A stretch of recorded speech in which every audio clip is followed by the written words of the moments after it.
Hi, this is Sejyoti Deshwal and I welcome you all to another revision lecture of CA Inter Audit। इस class में हम क्या revise करने वाले हैं? तो इस क्लास में हम रिवाइज करेंगे आपका ऐसे 200 एंड ऐसे 210। दोनों ही स्टैंडर्ड्स आपके एग्जाम के पर्सपेक्टिव से बहुत इंपॉर्टेंट स्टैंडर्ड्स हैं। लेकिन इस क्लास को शुरू करने से पहले, इस स्टैंडर्ड को शुरू करने से पहले, if you are coming to the channel for the very first time and अगर आपने अभी तक चैनल को सब्सक्राइब नहीं किया है, please do subscribe to the channel. अगर आपने चैनल को सब्सक्राइब कर लिया है लेकिन अगर आपने चैनल पे जो बाकी रिवीजन लेक्चर्स अवेलेबल हैं उनको चेकआउट नहीं किया है तो आप उन रिवीजन लेक्चर को भी चेकआउट कर सकते हो। हम ऐसे 200 की रिवीजन कहां से करने वाले हैं? तो ऐसे 200 की रिवीजन कराने के लिए मैं यूज करूंगी अपनी क्लास के चार्ट। आपका जो दिल है आप वहां से यूज कर सकते हो क्योंकि मोर और लेस सबका मटेरियल सेम ही है। लेकिन ये जो चार्ट्स हैं इनका बेनिफिट ये है कि ये आपके बहुत ही कंसाइज चार्ट है लेकिन फिर भी कॉम्प्रिहेंसिव चार्ट है। कंसाइज मतलब कि आपकी पूरी की पूरी जो ऐसे है, आपका ऐसे 200 है फॉर एग्जांपल, पूरा का पूरा ऐसे इसमें कवर है लेकिन पॉइंट टू पॉइंट कवर नहीं है, थोड़ी सी डिस्क्रिप्शन में कवर है ताकि जब आप इन चार्ट्स को रेफर करो बिफोर एग्जाम्स तो आपके पास कंटेंट लिखने को हो। क्योंकि कई बार ऐसा होता है कि चार्ट्स इतने टू द पॉइंट होते हैं कि आपको सिर्फ एक दो पॉइंट ही याद रहता है, एग्जाम्स में आपको लाइन लिखनी नहीं आती और आपको नंबर नहीं मिलते। ठीक है, लेक्चर की शुरुआत करते हैं। लेक्चर क्या है आज का आपका? आपकी आज की क्लास किसके बारे में है? तो आज की क्लास है आपकी ऐसे 200 के बारे में। ठीक है, ऐसे 200 क्या बताता है ऑडिटर को? ऐसे 200 बताता है overall objective of auditor. Overall objective of auditor बहुत ही इजी ऐसे है पर बहुत ही इंपॉर्टेंट ऐसे है, स्पेशली इंटर के लिए। इंटर के लिए बहुत इंपॉर्टेंट ऐसे है कि ऑडिटर जब क्लाइंट की साइट पे जाता है, जब आपका ऑडिटर क्लाइंट की साइट पे जाता है, क्लाइंट को कहता है कि मुझे फाइनेंशियल इंफॉर्मेशन दो, मुझे फाइनेंशियल स्टेटमेंट्स दो, मुझे इंडिपेंडेंट एग्जामिनेशन करनी है, मुझे ओपिनियन देना है, तो आपका ऑडिटर ये सारा का सारा प्रोसीजर्स करके अल्टीमेटली क्या अचीव करना चाहता है? आपका ऑडिटर क्या अचीव करना चाहता है? आपके ऑडिटर को उसका ऑब्जेक्टिव आपका ऐसे 200 बताता है। और आपका ऐसे 200 कहता है कि ऑडिटर जब तुम क्लाइंट की साइट पे जाओगे, जब तुम क्लाइंट की साइट पे जाके उनकी फाइनेंशियल स्टेटमेंट्स की चेकिंग करोगे, उनकी फाइनेंशियल स्टेटमेंट्स के ऊपर ऑडिट प्रोसीजर्स परफॉर्म करके ऑडिट एविडेंसेस कलेक्ट करोगे और उस ऑडिट एविडेंस को कलेक्ट करने का तुम्हारा अल्टीमेट ऑब्जेक्टिव है कि तुम्हें क्या ऑब्टेन करना है? तुम्हें एक रीजनेबल एश्योरेंस ऑब्टेन करनी है। मेरे साथ बोलो कि तुम्हें क्या ऑब्टेन करना है? तुम्हें एक रीजनेबल एश्योरेंस ऑब्टेन करनी है। मैम, ये रीजनेबल एश्योरेंस किस चीज की? तो ये रीजनेबल एश्योरेंस होगी कि जो भी आपकी फाइनेंशियल स्टेटमेंट्स हैं वो होनी चाहिए फ्री फ्रॉम मटेरियल मिसस्टेटमेंट्स। क्या होनी चाहिए? Those financial statement should be free from material misstatement. तो ऐसे 200 आपके ऑडिटर के ऊपर ऑब्जेक्टिव लगाता है। पहला ऑब्जेक्टिव कि आपके ऑडिटर का ऑब्जेक्टिव है कि उसको एक रीजनेबल एश्योरेंस ऑब्टेन करनी है। रीजनेबल एश्योरेंस का मतलब क्या होता है?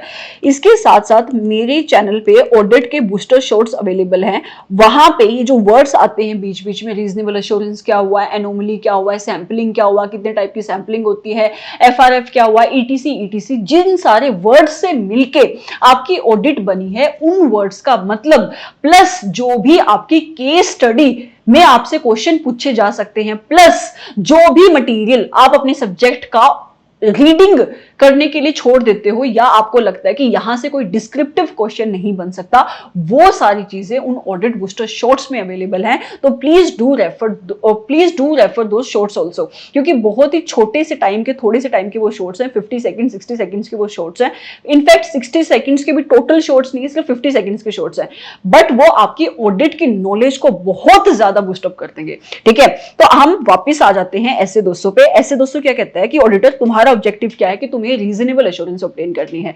रीजनेबल एश्योरेंस का मतलब होता है कि आपके ऑडिटर को एक कंफर्ट ऑब्टेन करना है। क्या ऑब्टेन करना है? कंफर्ट ऑब्टेन करना है। कैसा कंफर्ट? एक रीजनेबल कंफर्ट। रीजनेबल मतलब कि एक high level of comfort obtain करना है, बट वो हाई लेवल आपकी कभी भी 100% लेवल नहीं हो सकती। उसका रीजन ये है कि आपकी ऑडिट की कुछ इनहेरेंट लिमिटेशन है जिनकी वजह से आपका ऑडिटर कभी भी एब्सोल्यूट एश्योरेंस नहीं दे सकता, एब्सोल्यूट कंफर्ट ऑब्टेन नहीं कर सकता। आपका ऑडिटर सिर्फ एक रीजनेबल एश्योरेंस दे सकता है, एक रीजनेबल कंफर्ट को ऑब्टेन कर सकता है। तो ऐसे दोस्तों कहता है कि ऑडिटर तुम्हारा ओवरऑल ऑब्जेक्टिव है कि तुम्हें क्या ऑब्टेन करना है, तुम्हें एक तो एक रीजनेबल एश्योरेंस ऑब्टेन करनी है। किस चीज की रीजनेबल एश्योरेंस? कि जो भी फाइनेंशियल स्टेटमेंट तुम चेक करोगे वो फाइनेंशियल स्टेटमेंट्स फ्री होनी चाहिए आपके मटेरियल मिसस्टेटमेंट से, चाहे वो मटेरियल मिसस्टेटमेंट आपकी एरर से हो रही हो, चाहे वो आपकी मटेरियल मिसस्टेटमेंट फ्रॉड से हो रही हो, अल्टीमेटली ताकि तुम क्या कर पाओ, ताकि तुम अपना एक ओपिनियन दे पाओ। ठीक है, ये आपका ऑडिटर, आपका ऐसे दोस्तों आपके ऑडिटर के ऊपर पहला ऑब्जेक्टिव सेट करता है। मेरे साथ दोबारा से बोलो कि ऐसे दोस्तों आपके ऑडिटर के ऊपर क्या ऑब्जेक्टिव सेट करता है। तो पहला कीवर्ड आया कि आपका ऐसे दोस्तों आपके ऑडिटर को कहता है कि ऑडिटर तुम्हें क्या ऑब्टेन करना है, तुम्हें ऑब्टेन करनी है एक रीजनेबल एश्योरेंस। ये क्या आया? पहला कीवर्ड। दूसरा कीवर्ड क्या आया? एक सेकेंड। रीजनेबल एश्योरेंस ऑब्टेन करनी है किस चीज को लेकर? कि जो आपकी फाइनेंशियल स्टेटमेंट्स हैं, financial statement as a whole, financial statement as a whole का मतलब हुआ कि जो भी कंपोनेंट्स आते हैं आपके फाइनेंशियल स्टेटमेंट्स के, उन सब के ऊपर चेकिंग करके आपको ये रीजनेबल एश्योरेंस ऑब्टेन करनी है। दूसरा कीवर्ड क्या है? Financial statement as a whole. वो क्या होनी चाहिए? वो होनी चाहिए आपकी free from material misstatements. Material misstatement. तो तीन कीवर्ड्स आए, कौन कौन से? कि सबसे पहले ऐसे दोस्तों कहता है कि ऑडिटर तुम्हें क्या ऑब्टेन करनी है? Reasonable assurance. दूसरा कीवर्ड क्या आया? कि ये रीजनेबल एश्योरेंस किस चीज की? कि जो भी आपकी फाइनेंशियल स्टेटमेंट है वो भी एज अ होल क्या होनी चाहिए? फ्री होनी चाहिए। किस चीज से? From the material misstatements. वो मटेरियल मिसस्टेटमेंट्स जो आपकी एरर से भी हो सकती हैं और जो आपकी फ्रॉड से भी हो सकती हैं, जो आपकी एरर से भी हो सकती हैं, फ्रॉड से भी हो सकती हैं। अगेन, एरर का मतलब क्या है, फ्रॉड का मतलब क्या है, मटेरियल मिसस्टेटमेंट्स का मतलब क्या है, ये सब कुछ ऑडिट बूस्टर शॉर्ट्स में कवर है। प्लस क्योंकि ये सारे के सारे कंसेप्ट्स मैं अपनी जो भी ऑडिट की, आपकी जो भी ऑडिट की फाउंडेशन की क्लासेस लेती हूँ उसमें मैं इनिशियली कवर करा देती हूँ, लेकिन हम क्योंकि रिवीजन क्लासेस हैं मैं इतना ज्यादा डिस्कस नहीं कर पाऊंगी। बट फिर भी आपको ऐसा लगेगा कि हम एक टॉपिक के ऊपर बहुत ज्यादा टाइम स्पेंड कर रहे हैं और ऑब्जेक्टिव इसका यही है कि ऑडिट को पढ़ने का, याद करने का, नंबर लेने का सिर्फ एक ही तरीका है कि आप बार बार क्या करो, आप उसको रिवाइज करो। ठीक है, क्योंकि अगर आप रट्टा मार के बैठोगे तो आप भूल जाओगे। आप सिर्फ निमोनिक्स के भरोसे जाओगे तो भी आपको निमोनिक्स ही याद रहेंगे, आपको कंटेंट नहीं याद रहेगा। अगर आपको कंटेंट को याद करना है तो बार बार बोलो कि ऐसे दोस्तों क्या कहता है। ऐसे दोस्तों कहता है कि ऑडिटर तुम्हारा ऑब्जेक्टिव है कि तुम्हें एक रीजनेबल एश्योरेंस ऑब्टेन करनी है कि जो भी आपकी financial statement as a whole है वो फ्री होनी चाहिए मटेरियल मिसस्टेटमेंट से, चाहे वो मटेरियल मिसस्टेटमेंट्स आपकी एरर की वजह से हो रही हैं या फिर फ्रॉड की वजह से हो रही हैं। दूसरी बात जो आपका ऐसे दोस्तों आपके ऑडिटर को कहता है, वो कहता है कि ऑडिटर कई बार ऐसी सिचुएशंस आएंगी कि आप अपना ऑब्जेक्टिव नहीं अचीव कर पाओगे। मतलब आपका ऐसे कहता है कि कई बार ऐसी सिचुएशंस आएंगी ऑडिटर कि तुम क्या नहीं कर पाओगे, तुम एक रीजनेबल एश्योरेंस नहीं ऑब्टेन कर पाओगे। You will not be able to obtain reasonable assurance. ऐसी सिचुएशन कब अराइज हो सकती है? फॉर एग्जांपल, आपका ऑडिटर ऑडिट एविडेंसेस नहीं ऑब्टेन कर पाया। अगर आपका ऑडिटर ऑडिट एविडेंसेस नहीं ऑब्टेन कर पाएगा तो आपका ऑडिटर ओपिनियन नहीं दे पाएगा। तो आपका ऐसे दोस्तों कहता है उस केस में ऑडिटर तुम दो चीजें करना। कौन कौन सी? तुम ऐसा करना, विदड्रॉ कर लेना अपनी ऑडिट एंगेजमेंट से। विदड्रॉ कर लेना ऑडिट एंगेजमेंट से अगर आपके लॉ और रेगुलेशन परमिट करते हैं। नहीं तो तुम क्या कर देना, डिस्क्लेमर ऑफ ओपिनियन इशू कर देना। डिस्क्लेमर ऑफ ओपिनियन इशू कर देना। डिस्क्लेमर ऑफ ओपिनियन क्या होता है, टाइप्स ऑफ ओपिनियन क्या होते हैं, ये हम आपके ऐसे 705 में कवर करते हैं, 700 में हम कवर करते हैं। ठीक है, तो अब मुझे बताओ ऐसे 200 आपके ऑडिटर के ऊपर दो कौन से ऑब्जेक्टिव लगाता है। हम आ जाते हैं अभी चार्ट पे। सबसे पहले ऐसे 200 का नाम क्या है कि ओवरऑल ऑब्जेक्टिव क्या है आपके इंडिपेंडेंट ऑडिटर का। सबसे पहले आपका ऐसे 200 बताता है कि ओवरऑल ऑडिट करने का आपके ऑडिटर का ऑब्जेक्टिव क्या है। उसके साथ साथ ऐसे 200 ये भी बताता है कि ऑडिट को कंडक्ट कैसे करना है। ऑडिट को जब आपका ऑडिटर कंडक्ट करेगा उस टाइम पे आपका ऑडिटर एक तो एसएस के रिक्वायरमेंट्स के साथ कंप्लाई करेगा, दूसरा उसको ethical requirements, professional judgement, professional scepticism, इन सारी चीजों का भी ध्यान रखना पड़ता है। ठीक है, तो आपका ऐसे 200 मोटी मोटी दो बातें बताता है। एक तो आपके ऑडिटर का ओवरऑल ऑब्जेक्टिव क्या है, दूसरा आपके ऑडिटर को ऑडिट कैसे करनी है एसएस के हिसाब से। ठीक है, सबसे पहला आपका क्वेश्चन बनता है कि ओवरऑल ऑब्जेक्टिव क्या है आपके ऑडिटर का, जो हमने अभी अभी सीखा कि आपके ऑडिटर का ओवरऑल ऑब्जेक्टिव है कि आपके ऑडिटर को क्या ऑब्टेन करना है, एक रीजनेबल एश्योरेंस ऑब्टेन करनी है। किस चीज की रीजनेबल एश्योरेंस? कि जो भी फाइनेंशियल स्टेटमेंट्स हैं वो भी financial statement as a whole, मतलब जितनी भी कंपोनेंट्स होते हैं आपकी फाइनेंशियल स्टेटमेंट्स के, उन सारे के सारे कंपोनेंट्स में कोई भी मटेरियल मिसस्टेटमेंट्स नहीं होनी चाहिए। मटेरियल का मतलब एक ऐसी मिसस्टेटमेंट जो आपके यूजर्स ऑफ फाइनेंशियल स्टेटमेंट्स के डिसीजन को इफेक्ट कर सकती है। चाहे वो मटेरियल मिसस्टेटमेंट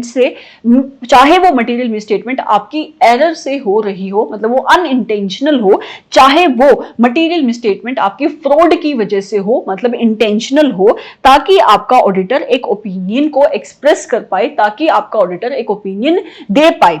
उसके बाद दूसरा पॉइंट ऐसे 200 कहता है कि जहां पे आपका ऑडिटर ये रीजनेबल एश्योरेंस ऑब्टेन नहीं कर पाएगा, जहां पे ऐसी सिचुएशन अराइज हो जाएगी कि आपका ऑडिटर चाह कर भी रीजनेबल एश्योरेंस नहीं ऑब्टेन कर पा रहा है, मतलब वो कंफर्ट नहीं ऑब्टेन कर पा रहा है कि जो भी फाइनेंशियल स्टेटमेंट्स उसने चेक करी हैं उन फाइनेंशियल स्टेटमेंट्स में कोई गलतियां है कि नहीं है, और उसको ऐसा लगता है कि अगर मैंने क्वालिफाइड ओपिनियन भी दिया, मतलब अगर मैंने एक नेगेटिव रिपोर्ट भी इशू करी, तो वो भी सफिशिएंट नहीं होगी। उस केस में ऐसे 200 कहता है कि ऑडिटर तुम क्या करना, तुम एक डिस्क्लेमर ऑफ ओपिनियन इशू कर दो, क्योंकि क्या होगा, आपका auditor sufficient and appropriate audit evidence नहीं ऑब्टेन कर पाएगा उस केस में। या फिर तुम ऐसा करो, विदड्रॉ कर जाओ ऑडिट एंगेजमेंट से, उस क्लाइंट को छोड़ दो अगर लॉ और रेगुलेशन उस चीज की परमिशन देते हैं तो। ठीक है, तो आपके 2 पॉइंट जो आपके यहां से निकल कर आए वो कौन से आए कि सबसे पहले आपके ऑडिटर का ऑब्जेक्टिव है कि उसको एक रीजनेबल एश्योरेंस ऑब्टेन करनी है कि financial statement as a whole क्या होनी चाहिए, फ्री फ्रॉम मटेरियल मिसस्टेटमेंट होनी चाहिए। दूसरा, अगर ऐसी कोई सिचुएशन आई कि आपका ऑडिटर रीजनेबल एश्योरेंस नहीं ऑब्टेन कर पाएगा, तो ऐसे 200 कहता है ऑडिटर ऐसी इंगेजमेंट को छोड़ो, भाड़ में जाने दो, छोड़ दो, विदड्रॉ कर जाओ अगर लॉ और रेगुलेशन आपको परमिशन देते हैं, या फिर अगर आप नहीं विदड्रॉ कर पा रहे हो तो आप एक डिस्क्लेमर ऑफ ओपिनियन इशू कर दो। ठीक है, तो ये आपके 2 बातें आपको ऐसे 200 सिखाता है। मूविंग फॉरवर्ड थोड़ा सा आपको बार बार ऐसा लगेगा रेपिटेशन हो रही है, इतना क्यों बोल रही है, लेकिन मेरा ऑब्जेक्टिव ये है कि रिवीजन क्लास में भी आप कुछ सीख के जाओ, इसलिए मैं बार बार बोल रही हूं कि आपके कान पे वो बात पड़े, और जितनी बार मैं बोल रही हूं जितनी बार हो सके आप इस लेक्चर को सुनो, आपको ऑडिट बैठे बैठे याद हो जाएगी। I can guarantee you that, अगर आप अच्छे से ध्यान से सुन रहे हो, मन लगा के सुन रहे हो। आगे आओ, सेकंड टॉपिक क्या बनता है इस ऐसे का कि जब आपका ऑडिटर ऑडिट कर रहा होगा, आपका ऐसे आपके ऑडिटर को यह भी बताता है कि तुम्हें किस किस चीजों के साथ कंप्लाई करना है, किस किस चीजों को आपको फॉलो करना है in order to achieve your overall objective, कि जब तुम अपने ओवरऑल ऑब्जेक्टिव को अचीव करोगे, उसको अचीव करने के लिए तुझे किस किस चीज का काम करना है। पहली चीज जो ऐसे 200 ऑडिटर को बताता है कि ऑडिटर तुम्हें सबसे पहले क्या करना है, तुम्हें एथिकल रिक्वायरमेंट के साथ कंप्लाई करना है। तुम अपने ऑब्जेक्टिव को तभी अचीव कर पाओगे जब तुम एथिकल रिक्वायरमेंट के साथ कंप्लाई करोगे। एथिकल रिक्वायरमेंट्स ये वही रिक्वायरमेंट है जो आपका कोड ऑफ कंडक्ट लगाता है। कोड ऑफ कंडक्ट मतलब जो भी आपका सीए एक्ट प्रोफेशनल एथिक्स लगाता है आपके मेंबर के ऊपर, ये वही एथिकल रिक्वायरमेंट्स है। तो ऐसे दोस्तों कहता है कि ऑडिटर तुम्हें एथिकल रिक्वायरमेंट के साथ कंप्लाई करना है। मैम ये कौन कौन सी एथिकल रिक्वायरमेंट्स है जिसके साथ मेरे ऑडिटर को कंप्लाई करना है? तो सबसे पहले आपके ऑडिटर को इसका निमोनिक है कौन सा, OIPPC, मतलब कि एथिकल रिक्वायरमेंट्स का मतलब हुआ कि आपका ऑडिटर जब भी ऑडिट करेगा वो ऑब्जेक्टिविटी को इंश्योर करेगा, मतलब आपका ऑडिटर बाइज्ड नहीं हो सकता, आपका ऑडिटर ऑडिट करते टाइम अनबाइज्ड अप्रोच को फॉलो करेगा। सेकंड, आपका ऑडिटर इंटीग्रिटी को मेंटेन करेगा, मतलब आपका ऑडिटर एक ऑनेस्ट अप्रोच मेंटेन करेगा during the course of audit. तीसरा, प्रोफेशनल, P मतलब प्रोफेशनल बिहेवियर, आपका ऑडिटर ऑडिट करते टाइम एक प्रोफेशनल बिहेवियर को मेंटेन करेगा। एंड प्रोफेशनल कंपिटेंस, अगला P मतलब प्रोफेशनल कंपिटेंस, मतलब आपके ऑडिटर के पास कंपिटेंस भी होनी चाहिए, नॉलेज भी होनी चाहिए, सब्जेक्ट्स की नॉलेज होनी चाहिए। C मतलब कॉन्फिडेंशियलिटी, कॉन्फिडेंशियलिटी का मतलब होता है कि आपके ऑडिटर को ऑडिट करते टाइम जो भी इंफॉर्मेशन मिलेगी उस इंफॉर्मेशन को आपका ऑडिटर डिस्क्लोज नहीं करेगा अनलेस क्लाइंट उसको परमिशन दे दे या कोई लॉ और रेगुलेशन उसके ऊपर रिक्वायरमेंट लगाते हैं। तो एथिकल रिक्वायरमेंट में कौन कौन सी चीजों के साथ आपके ऑडिटर को कंप्लाई करना पड़ेगा, मेरे साथ बोलो, OIPPC। ओ मतलब ऑब्जेक्टिविटी, मतलब आपका ऑडिटर ऑडिट करते टाइम बाइज्ड नहीं हो सकता। आई मतलब इंटीग्रिटी, मतलब आपके ऑडिटर को एक ऑनेस्ट अप्रोच को फॉलो करना पड़ेगा। P मतलब प्रोफेशनल कंपिटेंस, मतलब आपका ऑडिटर के पास प्रोफेशनल नॉलेज होनी चाहिए, सब्जेक्ट्स की नॉलेज होनी चाहिए। P मतलब प्रोफेशनल बिहेवियर, आपका ऑडिटर एक प्रोफेशनल हाई प्रोफेशनल बिहेवियर को मेंटेन करेगा during the conduct of audit. And C मतलब कॉन्फिडेंशियलिटी, मतलब आपका ऑडिटर कोई भी इंफॉर्मेशन जो उसको during the course of audit मिली है उस इंफॉर्मेशन को डिस्क्लोज नहीं करेगा, उसको रिवील नहीं करेगा जब तक लॉ और रेगुलेशन उसको उसके ऊपर रिक्वायरमेंट नहीं लगाते या फिर उसको क्लाइंट परमिशन नहीं देता। ओके, मूविंग फॉरवर्ड, उसके साथ साथ ऐसे दोस्तों कहते हैं कि आपके ऑडिटर को इंडिपेंडेंस को भी इंश्योर करना पड़ेगा। इंडिपेंडेंस उसके माइंड की भी होती है और इंडिपेंडेंस उसकी अपीयरेंस की भी होती है। ये हम कहां पे कवर करते हैं, इसको हम चैप्टर नंबर 1 में कवर करते हैं।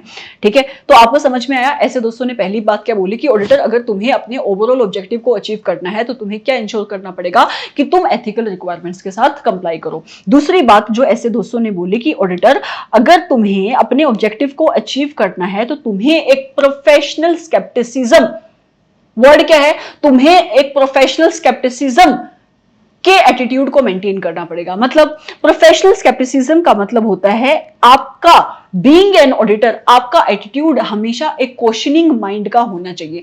मतलब जब भी तुम कोई सिचुएशन देखोगे तो तुम्हारा दिमाग चलना चाहिए, व्हाट, हाउ, व्हाई, तुम्हारे दिमाग में क्वेश्चंस आनी चाहिए।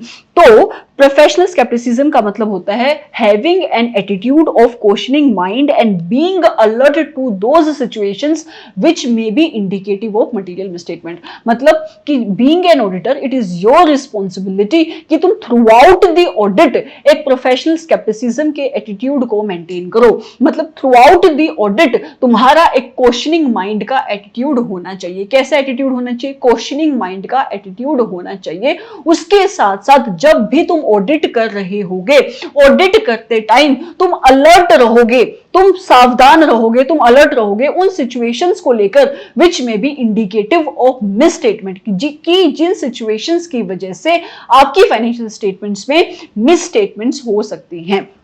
ठीक है, उसके बाद ऐसे दोस्तों ऑडिटर को क्या रिस्पॉन्सिबिलिटी लगाता है in relation to professional scepticism. ऐसे दोस्तों कहता है कि देखो ऑडिटर, तुम्हें प्रोफेशनल स्केप्टिसिज्म को दोनों स्टेज पे लगाना है। मेरे साथ करो ऐसे, दोनों स्टेज पे लगाना है। कौन सी स्टेज पे? तुम्हें प्रोफेशनल स्केप्टिसिज्म को प्लानिंग की स्टेज पे भी लगाना है। जब तुम ऑडिट की प्लानिंग करोगे, मतलब ऑडिट को एग्जीक्यूट करने से पहले जब तुम ऑडिट का प्लान बनाओगे, वही प्लानिंग जो हम चैप्टर नंबर 2 में सीखते हैं, उस टाइम पे भी तुम अलर्ट रहोगे, उस टाइम पे भी तुम अपनी नॉलेज को यूज करोगे। मतलब उस टाइम पे भी तुम अलर्ट रहोगे, अपनी प्रोफेशनल स्केप्टिसिज्म को तुम यूज करोगे। And performance of the audit, during the course of audit तुम अलर्ट रहोगे। ठीक है, तो आपका ऑडिटर को प्रोफेशनल स्केप्टिसिज्म प्लानिंग के टाइम पे भी एक्सरसाइज करना है और परफॉर्मेंस ऑफ ऑडिट के टाइम पे भी एक्सरसाइज करना है। उसके बाद ऐसे कहता है कि जो प्रोफेशनल स्केप्टिसिज्म है उसमें क्या क्या चीजें आएंगी। मतलब मैंने ऑडिटर को बोल दिया कि तुम्हें प्रोफेशनल स्केप्टिसिज्म को मेंटेन करना है, तुम्हारा एटीट्यूड एक क्वेश्चनिंग माइंड होना चाहिए, तुम अलर्ट रहोगे, लेकिन किन चीजों को लेकर हमारा ऑडिटर अलर्ट रहेगा? ऐसे दोस्तों कहता है कि आपका ऑडिटर अलर्ट रहेगा ये उन ऑडिट एविडेंसेस को लेकर which are in contradiction with the other audit evidences. मतलब अगर आपके ऑडिटर ने सेम असर्शन के ऊपर, असर्शन आई एम श्योर आपको पता है क्या होती है, जो हम ऐसे 315 में पढ़ते हैं, कि आपके ऑडिटर ने सेम असर्शन के ऊपर अगर 2 टाइप के ऑडिट प्रोसीजर्स परफॉर्म करे और उन 2 टाइप के ऑडिट प्रोसीजर परफॉर्म करने की वजह से उसको 2 डिफरेंट टाइप की आपके ऑडिट एविडेंसेस मिले, कॉन्ट्राडिक्शन मिली। मतलब असर्शन एक, मतलब आपका ऑडिटर अगर मान लो किसी एसेट की वैल्यूएशन को चेक कर रहा था तो उस वैल्यूएशन को चेक करने के लिए आपके ऑडिटर ने 2 डिफरेंट टाइप के ऑडिट प्रोसीजर्स परफॉर्म करे, लेकिन उनका रिजल्ट जो आया वो अलग अलग आया। मतलब एक से वैल्यूएशन का अमाउंट अलग आ रहा है, दूसरे से वैल्यूएशन का अमाउंट अलग आ रहा है। अब इस सिचुएशन में ऐसा होना चाहिए कि आपका ऑडिटर का दिमाग जागना चाहिए, उसके दिमाग में क्वेश्चन आना चाहिए कि ऐसा क्यों हो रहा है। तो ये पॉइंट क्या कहता है कि आपका ऑडिटर अलर्ट होगा in relation to those audit evidences जो कॉन्ट्राडिक्शन में है। सेकंड पॉइंट कहता है कि आपका ऑडिटर को हमेशा अलर्ट रहना पड़ेगा in relation to those information which brings the question about the reliability of the document, की कोई ऐसी सिचुएशन जिसकी वजह से आपके ऑडिटर की जो फाइनेंशियल इंफॉर्मेशन है, जो वो चेक कर रहा है, जो भी डॉक्यूमेंट्स वो चेक कर रहा है, अगर आपके ऑडिटर को कोई ऐसी सिचुएशन मिलती है जिसकी वजह से आपके ऑडिटर का डाउट अराइज होता है on the reliability of such financial information, तो आपके ऑडिटर का दिमाग चलना चाहिए, उसके दिमाग में क्वेश्चन आना चाहिए। रिलायबिलिटी मतलब फॉर एग्जांपल मान लो कि वो आपके इनवॉइसेस चेक कर रहा था और उसको बीच में से एक पेज फटा हुआ निकला, ठीक है। अब वो इनवॉइसेस चेक कर रहा था, उसमें से एक इनवॉइस मिसिंग है, तो आपके ऑडिटर के दिमाग में क्वेश्चंस आने चाहिए कि ऐसा क्यों है, क्या ये कोई एरर है, क्या कोई फ्रॉड है, किसी ने कोई मैनिपुलेशन करी है। तो ये उसकी बात कर रहा है कि during the course of audit अगर आपके ऑडिटर के दिमाग में कोई क्वेश्चन आता है ओवर द रिलायबिलिटी, तो आपके ऑडिटर का दिमाग चलना चाहिए। तीसरा कहता है कि आपका ऑडिटर अलर्ट रहेगा in relation to those conditions which may be indicative of fraud, मतलब वो कंडीशन जिसकी वजह से उसको लगता है कि फ्रॉड हो सकता है फाइनेंशियल स्टेटमेंट्स में, या वो सर्कमस्टांसेस जो उसको इस चीज का एहसास दिलाते हैं कि उसको कोई एडिशनल ऑडिट प्रोसीजर्स परफॉर्म करने हैं इन एडिशन टू जो भी आपके एसेस उसको बोलते हैं। मतलब ये पॉइंट कहता है, सबसे पहले अगर हम समरी करें, अभी तक मैंने जो भी बात करी, कि आपके ऑडिटर को अगर अपना ओवरऑल ऑब्जेक्टिव अचीव करना है तो उसको क्या मेंटेन करना पड़ेगा, उसको एक प्रोफेशनल स्केप्टिसिज्म का एटीट्यूड मेंटेन करना पड़ेगा, ठीक है। दूसरा पॉइंट हमने सीखा कि प्रोफेशनल स्केप्टिसिज्म का मतलब हुआ कि आपका ऑडिटर अलर्ट रहेगा, आपके ऑडिटर का दिमाग क्या होना चाहिए, क्वेश्चनिंग माइंड होना चाहिए। उसके बाद हमने ये सीखा कि आपका auditor planning and performance of audit के टाइम पे प्रोफेशनल स्केप्टिसिज्म को एक्सरसाइज करेगा। चौथा पॉइंट हमने ये सीखा जो आपके इस प्रोफेशनल स्केप्टिसिज्म का सबसे इंपॉर्टेंट टॉपिक है कि कौन कौन सी ऐसी सिचुएशंस हैं जिन सिचुएशंस में आपके ऑडिटर को प्रोफेशनल स्केप्टिसिज्म एक्सरसाइज करनी चाहिए। हमने पहला पॉइंट देखा कि आपके ऑडिटर को अगर कोई कॉन्ट्राडिक्टरी ऑडिट एविडेंसेस मिलते हैं तो उसका दिमाग चलना चाहिए। दूसरा देखा कि अगर उसको आपके फाइनेंशियल इंफॉर्मेशन मतलब आपके फाइनेंशियल डॉक्यूमेंट्स के ऊपर उसके रिलायबिलिटी के ऊपर कोई भी शक अराइज होता है तो उसका दिमाग चलना चाहिए। तीसरा हमने देखा कि अगर आपके ऑडिटर को कोई ऐसी कंडीशंस मिलती हैं which may be indicative of fraud तो उसका दिमाग चलना चाहिए। हमने फिर क्या देखा कि अगर उसको कोई ऐसे सर्कमस्टांसेस मिलते हैं जो सर्कमस्टांसेस उसको ये इंडिकेशन देते हैं कि उसको एडिशनल ऑडिट प्रोसीजर्स परफॉर्म करने की जरूरत है, उसको additional audit procedures which are in addition to the assess उसको परफॉर्म करनी है ताकि वो sufficient and appropriate audit evidences को ऑब्टेन कर पाए, तो उसका प्रोफेशनल स्केप्टिसिज्म मतलब उसका एक क्वेश्चनिंग माइंड होना चाहिए। मूविंग फॉरवर्ड ऐसे ये भी बताता है कि आपका ऑडिटर प्रोफेशनल स्केप्टिसिज्म क्यों एक्सरसाइज करता है। तो आपका ऑडिटर प्रोफेशनल स्केप्टिसिज्म को एक्सरसाइज करता है ताकि वो रिस्क को रिड्यूस कर सके। किस चीज का रिस्क मैम? ताकि आपका ऑडिटर कोई भी अनयूजुअल सर्कमस्टांसेस को ओवरलुक ना करते। मतलब कि अनयूजुअल सर्कमस्टांसेस फॉर एग्जांपल जैसे मैंने अभी बोला कि आपका ऑडिटर ऑडिट कर रहा था, वो डॉक्यूमेंट्स चेक कर रहा था, वो इनवॉइसेस की चेकिंग कर रहा था, इनवॉइसेस की चेकिंग करते करते उसको बीच में से एक पेज फटा हुआ निकला, तो ये क्या है, एक अनयूजुअल सर्कमस्टांस है। तो अनयूजुअल, या फिर आपके ऑडिटर को पता लगा कि मोस्टली तो इस एंटिटी की 2 करोड़ की सेल्स होती थी लेकिन अचानक से इसकी सेल्स 200 करोड़ की है, तो आपका ऑडिटर इन सर्कमस्टांसेस को ओवरलुक ना करते, इग्नोर ना करते, इस रिस्क को रिड्यूस करने के लिए आपके ऑडिटर को प्रोफेशनल स्केप्टिसिज्म मेंटेन करना पड़ता है। दूसरा, आपका ऑडिटर कोई भी चीज की ओवर जनरलाइजिंग ना करते। ओवर जनरलाइजिंग का मतलब कि एक हर एक सिचुएशन को एक ही तरीके से देखना, एक ही स्कोप से देखना। फॉर एग्जांपल कि जैसे उसने हर साल सेल होती थी उसकी 2 करोड़ रुपए की और इस साल हुई 200 करोड़ रुपए की, उसको कोई फर्क ही नहीं पड़ा, वो जनरलाइज करा कि कोई बात नहीं, अगर एंटिटी की 200 करोड़ रुपए की सेल होगी तो कौन सी बड़ी बात होगी तो होगी। उसका दिमाग नहीं चला कि हो सकता है एक जीरो एक्स्ट्रा लगी हो सकता है एंटिटी ने अपनी सेल्स इन्फ्लेट करती हो, उसका दिमाग नहीं चला, उसने प्रोफेशनल स्केप्टिसिज्म को एक्सरसाइज नहीं किया, जिसकी वजह से वो गलत ओपिनियन देगा। तो आपका ये जो रिस्क होता है कि वो किसी भी सिचुएशन को जनरलाइज ना करे, ओवर जनरलाइज ना करे, ओवर सिंपल तरीके से ना देखे, इस रिस्क को रिड्यूस करने के लिए भी आपके ऑडिटर को प्रोफेशनल स्केप्टिसिज्म मेंटेन करना पड़ता है। उसके साथ साथ आपका ऑडिटर इनएप्रोप्रिएट अजम्पशन ना ले जाए in relation to the nature, time and extent of audit procedure.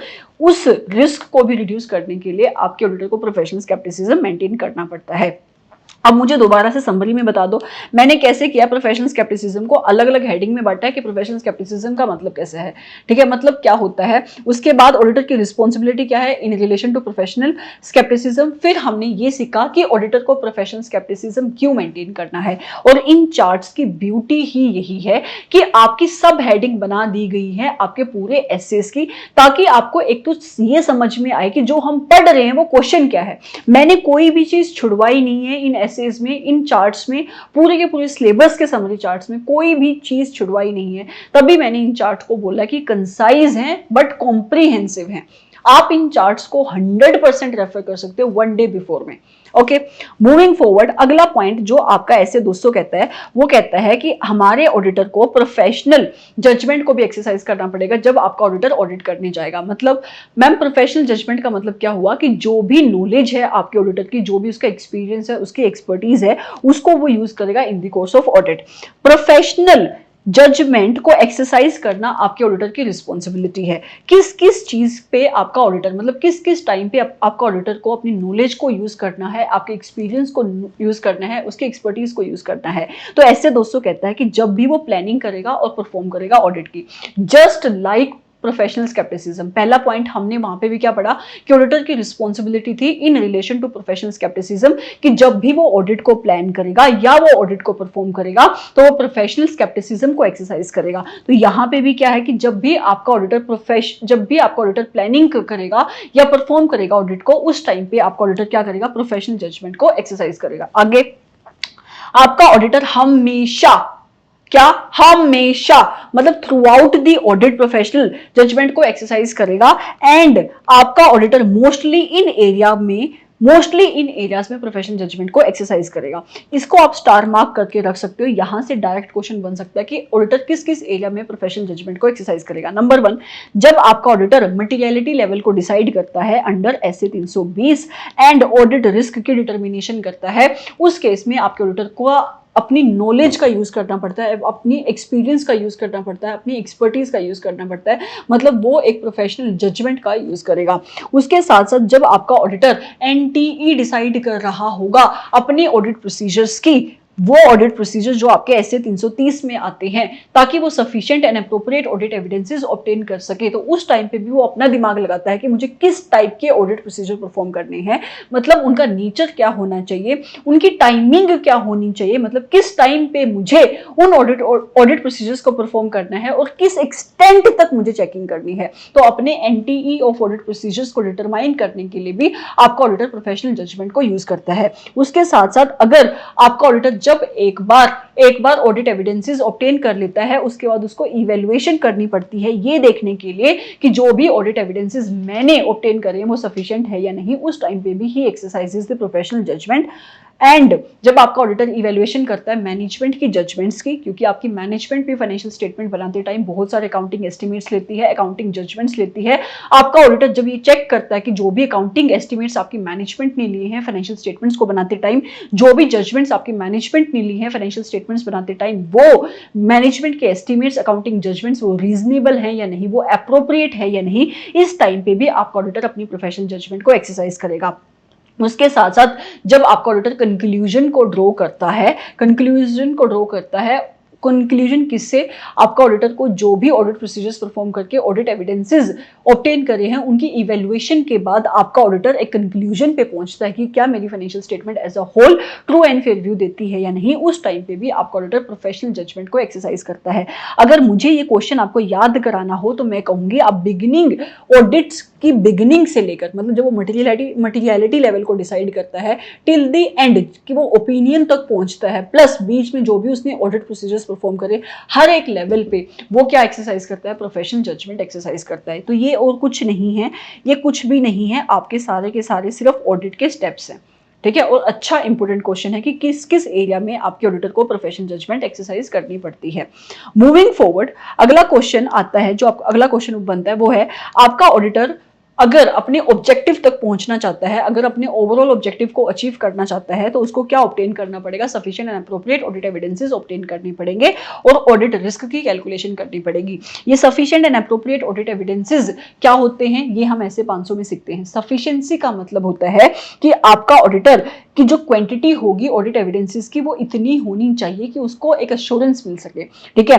और आपकी अप्रोप्रिएटनेस का मतलब होता है कि जो भी क्वालिटी होगी उसके ऑडिट एविडेंसेस की वो ऐसी होनी चाहिए कि उसको एक भरोसा हो सके, उसको अल्टीमेटली एक अपनी कंक्लूजन वो उनके ऊपर ड्रॉ कर सके। मतलब हम किस टाइप की क्वालिटी है हमारे ऑडिट एविडेंसेस की, वो डिपेंड करती है कि वो रियलाइबल कितने हैं। वो रियलाइबल कितने हैं वो इस बात पे डिपेंड करते हैं कि उनका सोर्स क्या है। ये सारी बातें हम कहाँ पे पढ़ते हैं, ऐसे 500 में पढ़ते हैं। तो इसके लिए इस ऐसे के लिए तुम सिर्फ इसको रीड करके छोड़ सकते हो, ऐसे 200 में एज सच इस पार्ट से क्वेश्चन नहीं बनता।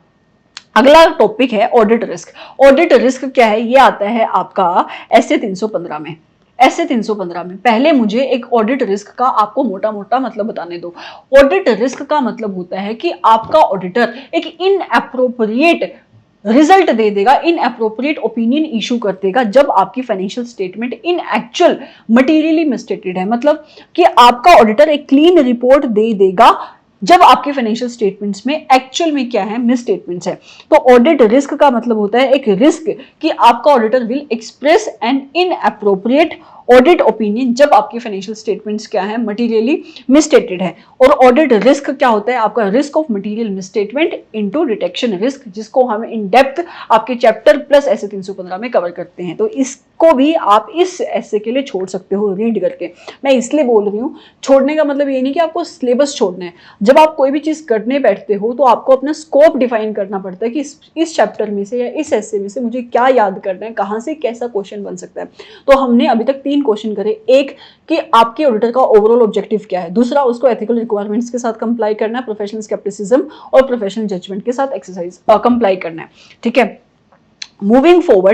मूविंग फॉरवर्ड आपका अगला क्वेश्चन बनता है कि आपका ऑडिटर जब भी ऑडिट करेगा उसको अपनी ऑडिट को कैसे करना है, एसएस की रिक्वायरमेंट के साथ करना है। ये बात भी आपका ऐसे 200 ही आपके ऑडिटर को बताता है कि ऑडिटर जब भी ऑडिट करेगा अगर उसको अपना ऑब्जेक्टिव को अचीव करना है तो उसको अपनी ऑडिट को स्टैंडर्ड्स ने उसको जो भी बातें बोली हैं, अगर वो स्टैंडर्ड उसकी उस सिचुएशन के ऊपर एप्लीकेबल होते हैं तो उसको कंप्लाई करना ही पड़ेगा।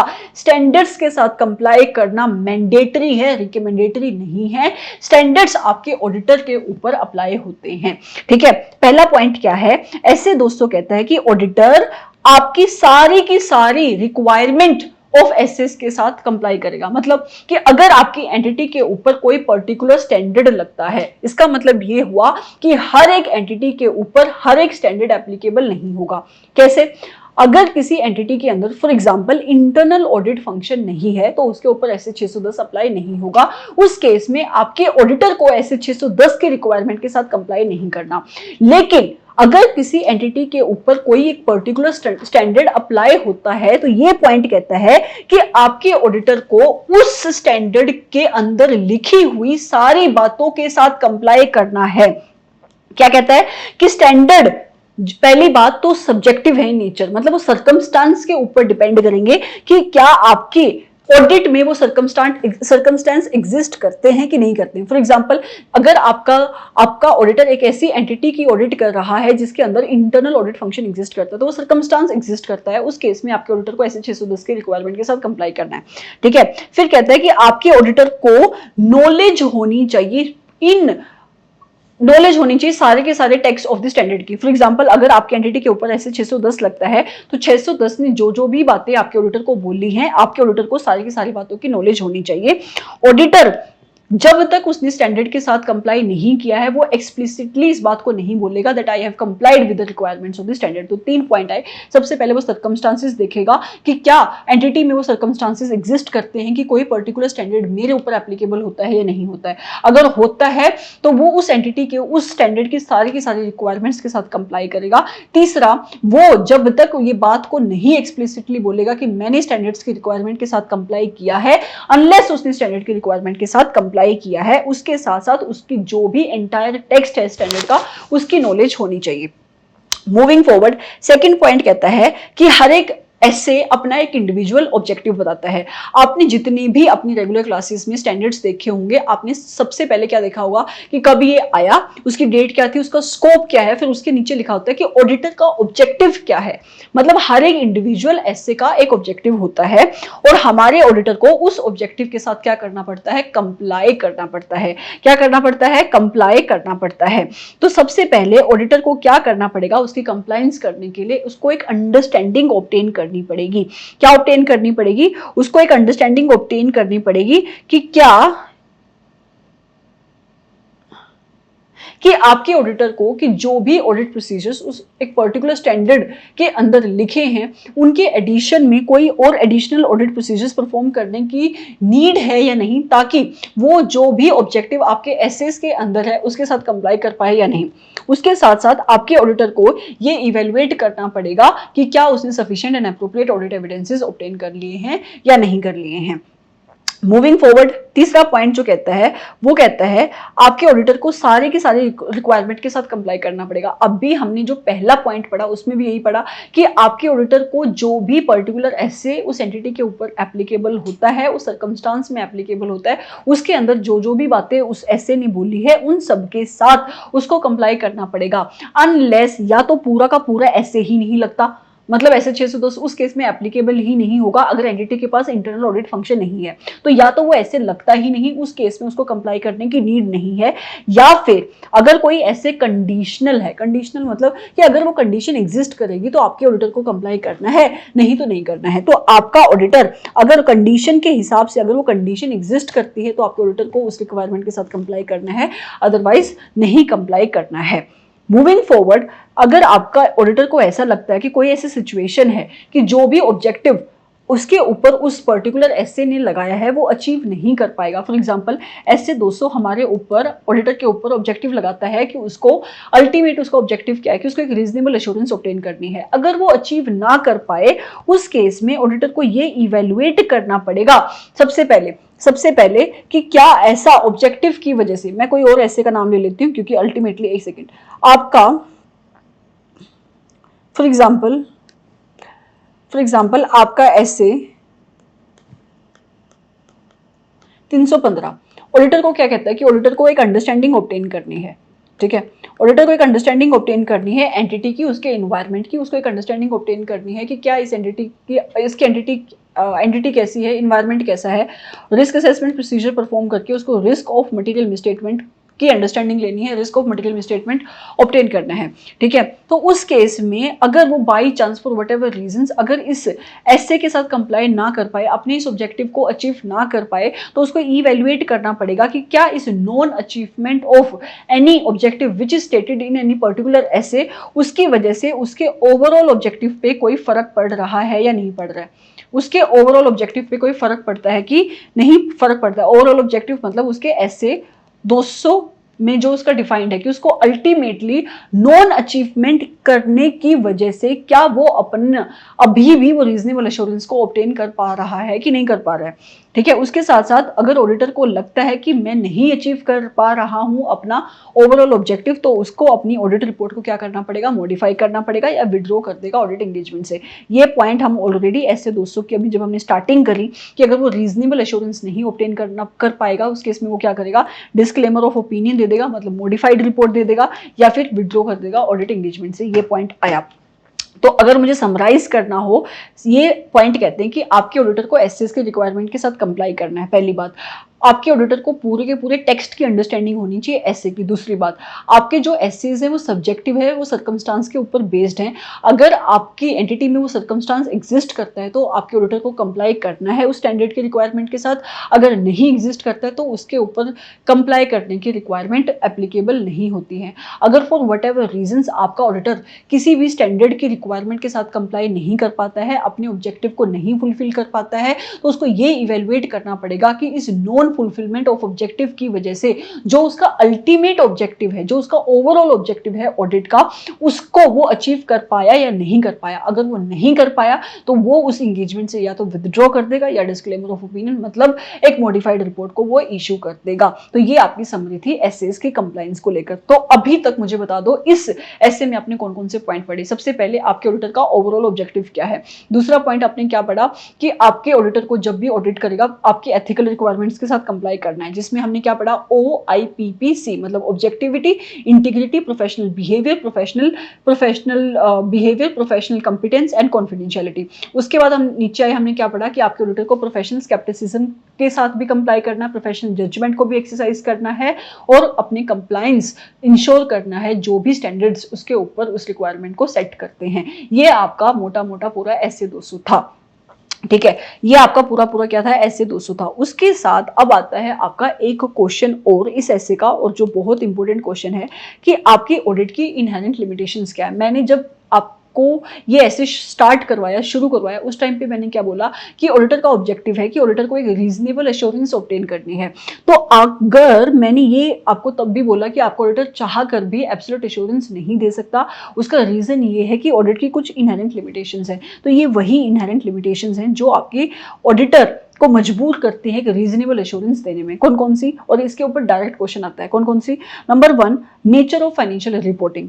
आपकी जो मैनेजमेंट है, नेचर ऑफ फाइनेंशियल रिपोर्टिंग का मतलब है कि जिस टाइप की फाइनेंशियल रिपोर्टिंग आपकी मैनेजमेंट करती है उसका नेचर ऐसा है कि वो अपनी फाइनेंशियल स्टेटमेंट को बनाते टाइम बहुत सारी अकाउंटिंग जजमेंट्स लेती है, अकाउंटिंग एस्टिमेट्स लेती है। और जहां पे जजमेंट्स इन्वॉल्व होती हैं, फॉर एग्जांपल आपकी मैनेजमेंट प्रोविजंस बनाती है in relation to the doubtful debt, जहां पे मैनेजमेंट की जजमेंट्स होती हैं, अकाउंटिंग एस्टिमेट्स इन्वॉल्व होते हैं, उस टाइम पे आपके ऑडिटर को ऑडिट के ऊपर 100% एश्योरेंस नहीं मिल पाती, क्योंकि वो जजमेंट को क्वेश्चन नहीं कर पाएगा अगर उसके पास कोई बहुत ही स्ट्रॉन्ग एविडेंस नहीं है उस जजमेंट को कॉन्ट्राडिक्ट करने का। राइट, अगर आपकी मैनेजमेंट ने एएस के हिसाब से जजमेंट ली है, इंडियास के हिसाब से जजमेंट ली है, भले ही लेटर ऑन वो जजमेंट क्या हो जाएगी, later on it prove to be wrong, but फिर भी आपका ऑडिटर क्वेश्चन नहीं कर पाएगा, जिसकी वजह से आपका ऑडिटर क्या करता है, सिर्फ एक रीजनेबल एश्योरेंस ऑब्टेन कर पाता है, एब्सोल्यूट एश्योरेंस नहीं दे पाता है। Second, nature of the audit procedures. आपकी हो सकता है आपका ऑडिटर जिस टाइप के ऑडिट प्रोसीजर्स परफॉर्म कर रहा है अपने ऑडिट एविडेंस को कलेक्ट करने के लिए, अगर वो मैनेजमेंट से कोई चीज़ मांगता है और मैनेजमेंट उसको वो इन्फॉर्मेशन ना दे, मैनेजमेंट मना कर दे कि मैं नहीं दूंगी ऑडिट एविडेंसेस, मना कर दे इन द सेंस कि कोई बात छुपा ले उससे, तो आपका ऑडिटर अगर उन जो चीज़ें मैनेजमेंट ने उसको नहीं बताई, जिस चीज़ में मैनेजमेंट ने उसको सपोर्ट नहीं किया, उनके रिलेशन में वो ऑडिट एविडेंसेस नहीं ऑब्टेन कर पाएगा, मतलब वो एब्सोल्यूट एश्योरेंस नहीं ऑब्टेन कर पाएगा। उसके साथ साथ आपकी मैनेजमेंट अगर फ्रॉड में इन्वॉल्व होती है, अगर आपकी मैनेजमेंट ने फाइनेंशियल स्टेटमेंट्स में फ्रॉड किया है, तो फ्रॉड के इन्वॉल्वमेंट के साथ साथ मैनेजमेंट बहुत सारी टेक्निक भी इन्वॉल्व करती है in order to conceal that fraud. Right, तो ये क्या कह रहा है कि हमारे ऑडिटर का जो ऑडिट प्रोसीजर्स करने का जो नेचर होता है वो ऐसा होता है कि हमारी मैनेजमेंट कई बार उसको ऑडिट एविडेंसेस ना प्रोवाइड करे, मतलब ऑडिट प्रोसीजर में उसकी हेल्प ना करे, और उसके साथ साथ जो फ्रॉड होता है, फ्रॉड में कौन सी टेक्निक्स इन्वॉल्व होती हैं, फ्रॉड में टेक्निक्स इन्वॉल्व होती हैं in order to conceal that fraud. फिर कहते हैं कि देखो ऑडिट सिर्फ ऑडिट है, एग्जामिनेशन है, वो इन्वेस्टिगेशन नहीं है, वो इन डेप्थ में चेकिंग नहीं है, हमारा ऑडिटर सर्टिफिकेट नहीं देता, सिर्फ एक ओपिनियन देता है। ठीक है, तीसरा पॉइंट क्या हो जाएगा कि टाइम ऑफ द रिपोर्टिंग, कि हमारे जो यूजर्स हैं फाइनेंशियल स्टेटमेंट के, उनको अपनी ऑडिट रिपोर्ट एक पर्टिकुलर टाइम में चाहिए होती है। उसके साथ साथ हमारे जो एंटिटी की जो कॉस्ट है वो बहुत ज़्यादा इन्वॉल्व हो जाएगी अगर मेरा ऑडिटर हर एक वाउचर को चेक करना बैठेगा, हर एक एंटिटी के हर एक ट्रांजैक्शन को चेक करने बैठेगा। इसकी वजह से हमारा ऑडिटर क्या करता है, उस कॉस्ट को, मतलब उस कॉस्ट को कम करने के लिए, टाइम को बचाने के लिए, ताकि वो टाइम पे रिपोर्ट को इशू कर सके, सैम्पलिंग पे रिजोर्ट करता है। और सैम्पलिंग की वजह से एक रिस्क अराइज होता है, सैम्पलिंग रिस्क, जिसकी वजह से अल्टीमेटली क्या अराइज होता है, ऑडिट रिस्क। राइट, उसके अलावा भी बहुत सारे अदर्स मैटर्स हैं जिसकी वजह से आपका ऑडिटर आपकी एंटिटी को हमेशा एक रीजनेबल एश्योरेंस देता है। नंबर 1, आपके जो फ्रॉड, अगर फ्रॉड में आपकी सीनियर मैनेजमेंट मिल जाए, मतलब जो लोग स्ट्रेटजीज बनाते हैं वही फ्रॉड में इन्वॉल्व हो जाए, तो आपके ऑडिटर के लिए बहुत मुश्किल हो जाएगा फ्रॉड को पकड़ पाना। ठीक है, जो भी आपके रिलेटेड पार्टी ट्रांजैक्शंस होती हैं सेक्शन 188 वाली, अगर वहां पे कोई मिसस्टेटमेंट है या कोई फ्रॉड है, उनको कैच कर पाना आपके ऑडिटर के लिए बहुत मुश्किल काम होता है, जिसकी वजह से ऑडिटर सिर्फ एक रीजनेबल अमाउंट ऑफ एश्योरेंस ही दे पाता है। अगर किसी लॉ रेगुलेशन का कंप्लाइंस, नॉन कंप्लाइंस आपकी एंटिटी ने किया है, आपकी ऑडिटर की responsibility in relation to non compliance of laws and regulation वो बहुत लिमिटेड होती है। अगर कोई लॉ रेगुलेशन आपके एंटिटी के ऊपर डायरेक्ट एप्लीकेबल होता है तो सिर्फ उसी केस में आपके ऑडिटर को sufficient and appropriate audit evidences collect करने पड़ते हैं। फिर कहता है कि ऐसी कोई भी फ्यूचर इवेंट और कोई भी फ्यूचर कंडीशन जो अभी आपकी एट प्रेजेंट एंटिटी को पता ही नहीं है, फॉर एग्जाम्पल आपकी एंटिटी ने अभी तो जब अपनी फाइनेंशियल स्टेटमेंट्स बनाई उस टाइम पे तो उसने असेसमेंट करी कि ये एंटिटी गोइंग कंसर्न में जाएगी, मतलब ये for a long period of time survive करेगी, लेकिन कल अगर फ्लड आ जाए, कोई फायर लग जाए, उस एंटिटी की फ्यूचर कंसर्न के ऊपर, गोइंग कंसर्न के ऊपर डाउट अराइज हो जाता है, तो इन सब रीजंस की वजह से आपका ऑडिटर कभी भी एब्सोल्यूट एश्योरेंस नहीं दे पाता। ठीक है, तो दिस वाज योर एसए 200। इस एसए 200 की मुझे फटाफट एक बहुत ही ब्रीफ सी समरी बता दोगे। ब्रीफ मतलब कि हमने इन शॉर्ट इसमें क्या क्या पढ़ा। सबसे पहले हमने क्या सीखा कि हमारे ऑडिटर का ओवरऑल ऑब्जेक्टिव क्या है। आपको ऐसा लग रहा होगा कितनी बार रिवीजन करनी है, कितना इन डेप्थ। मैं तो कहती हूँ ये तो फिर भी रिवीजन है। जब हम अपनी क्लास में इसको करते हैं, बार बार करते हैं, मैं बार बार बोलती हूँ, सिचुएशंस को बोलती हूँ, एग्जाम्पल्स को बोलती हूँ, ताकि आपके दिमाग में वो बात घर कर जाए, बैठ जाए वो चीज़। ठीक है, यही एक तरीका है ऑडिट को याद करने का। डर लगना बंद हो जाएगा ऑडिट से अगर ऑडिट का रट्टा मारना छोड़कर 100-200 पेजेस में ऑडिट पढ़ने की जो ख्वाहिश है उसको छोड़कर अगर आप ऑडिट को समझने पे ध्यान दोगे। Trust me, it will become very easy for you to secure marks in this subject. आपको समरी करनी है, आप इन चार्ट्स को रेफर कर सकते हो, लेकिन चार्ट्स की नॉलेज, चार्ट्स को याद करने के लिए भी आपको सब्जेक्ट की नॉलेज होनी चाहिए। फटाफट मुझे समरी बता दो ऐसे दोस्तों की क्या है। ऐसे दोस्तों का पहला क्वेश्चन था कि ओवरऑल ऑब्जेक्टिव क्या है आपके ऑडिटर का। तो हमने क्या सीखा, आपके ऑडिटर का ओवरऑल ऑब्जेक्टिव क्या है। अब इस मोमेंट पे मुझे लगता है कि आपको याद हो जाना चाहिए कि क्या ओवरऑल ऑब्जेक्टिव है। तो हमने सीखा कि आपके ऑडिटर का ओवरऑल ऑब्जेक्टिव है कि उसको क्या ऑब्टेन करनी है, उसको एक रीजनेबल अश्योरेंस ऑब्टेन करनी है। ठीक है, किस चीज की रीजनेबल अश्योरेंस की, जो भी फाइनेंशियल स्टेटमेंट्स है, मैं बोल के बता देती हूँ क्योंकि अगर मैं लिखने लगी तो 10-15 मिनट हो जाएंगे। पहली चीज हमने क्या सीखी कि आपके ऑडिटर का ओवरऑल ऑब्जेक्टिव क्या है। हमने सीखा कि ओवरऑल ऑब्जेक्टिव है आपके ऑडिटर का is to obtain a reasonable assurance. किस चीज की रीजनेबल अश्योरेंस, कि जो भी फाइनेंशियल स्टेटमेंट्स है जिनकी चेकिंग वो कर रहा है उन फाइनेंशियल स्टेटमेंट्स में कोई भी मटेरियल मिसस्टेटमेंट नहीं है। उसके बाद ऐसे दोस्तों ने कहा कि कोई ऐसी सिचुएशंस भी होंगी जहां पे आपका ऑडिटर इस रीजनेबल अश्योरेंस को ऑब्टेन नहीं कर पाएगा। अगर वो नहीं कर पाएगा तो उसको उस एंगेजमेंट से विड्रॉ कर लेना चाहिए या फिर डिस्क्लेमर ऑफ ओपिनियन इशू कर देना चाहिए। सेकेंड क्वेश्चन, जब हम आगे गए हमने ये देखा कि ऐसे दोस्तों ने ये भी बताया कि हमारे ऑडिटर को अपने ऑब्जेक्टिव को अचीव करने के लिए किन किन चीजों के साथ कंप्लाई करना पड़ता है। पहली बात जो ऐसे दोस्तों ने बोली, उसने बोली कि हमारे ऑडिटर को एथिकल रिक्वायरमेंट के साथ कंप्लाई करना पड़ेगा। मतलब हमारे ऑडिटर को OIPPC के साथ कंप्लाई करना पड़ेगा। Objectivity, integrity, professional behaviour, professional competence and C का मतलब कॉन्फिडेंशियलिटी। उसके बाद हमने देखा कि हमारे ऑडिटर को अगर अपने ऑब्जेक्टिव को अचीव करना है तो उसको प्रोफेशनल स्केप्टिसिज्म के साथ कंप्लाई करना पड़ेगा। प्रोफेशनल जजमेंट के बिहेवियर को through out the audit planning plus performance में उसको एक्सरसाइज करना पड़ेगा। उसके साथ साथ हमने ये सीखा कि हमारा ऑडिटर जब भी ऑडिट करेगा उसको एसएस की रिक्वायरमेंट के साथ कंप्लाई करना पड़ेगा। जो भी एसएस उसके ऊपर ऑब्जेक्टिव सेट करते हैं उसको उस ऑब्जेक्टिव के साथ कंप्लाई करना पड़ेगा।